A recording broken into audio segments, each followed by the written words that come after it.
రాజకీయాల్లో ఎప్పుడు ఏం జరుగుతుందో తెలియని పరిస్థితి. అదే ప్రస్తుతం ఏపీ రాజకీయాల్లో చోటు చేసుకుంది. అధికార వైసీపీ, తెలుగుదేశం పార్టీ కూడా అసెంబ్లీ సీట్ల మార్పుపై మళ్లీ దృష్టి పెట్టాయి. గెలుపు గుర్రాలకే సీట్లు ఇవ్వాలని భావిస్తున్న ఇరు పార్టీలు కొన్ని అసెంబ్లీ సీట్ల విషయంలో మార్పులు చేర్పులు చేయాలని భావిస్తున్నట్టు తెలుస్తోంది.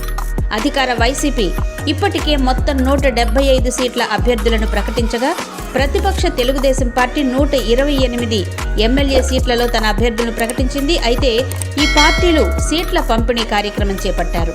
అయితే కొంతమంది అభ్యర్థుల విషయంలో అసంతృప్తులు బయటపడడంతో పాటు మరికొన్ని విషయాలను పరిగణనలోకి తీసుకున్న ఇరు పార్టీలు కొన్ని చోట్ల అభ్యర్థుల మార్పులు చేర్పులు చేస్తారా అంటే అధిష్టాన వర్గాలు అవుననే చెప్తున్నాయి. ముఖ్యంగా అధికార వైసీపీలో చూస్తే కొన్ని చోట్ల అభ్యర్థుల లిస్టు మీద కొంత అసంతృప్తి ఉన్నట్టు కనిపిస్తోంది.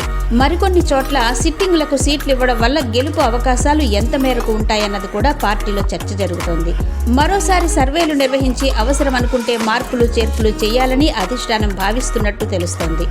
గాజువాక సీటు విషయంలో మరోసారి అధిష్టానం పునరాలోచన చేస్తుంది.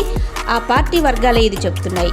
వాస్తవానికి గుడివాడ అమర్ అక్కడి నుంచి గెలిచే అవకాశాలు చాలా తక్కువగా ఉన్నాయని భావిస్తున్న అధిష్టాన వర్గం గతంలో కేటాయించిన ఊరికోటి రామచంద్రరావుకే తిరిగి సీటు కేటాయించే అవకాశాలు కనిపిస్తున్నాయి.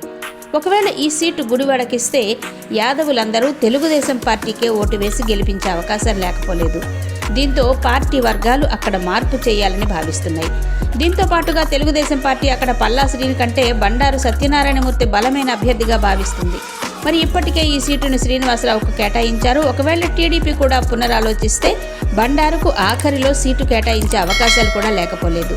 ఇలాగే మరికొన్ని సీట్లు కూడా మారే అవకాశాలు కనిపిస్తున్నాయి. మరి అన్ని పార్టీల నుంచి ఏ సీట్లు మారుతాయి అన్నది వేచి చూడాల్సిన ప్రశ్న.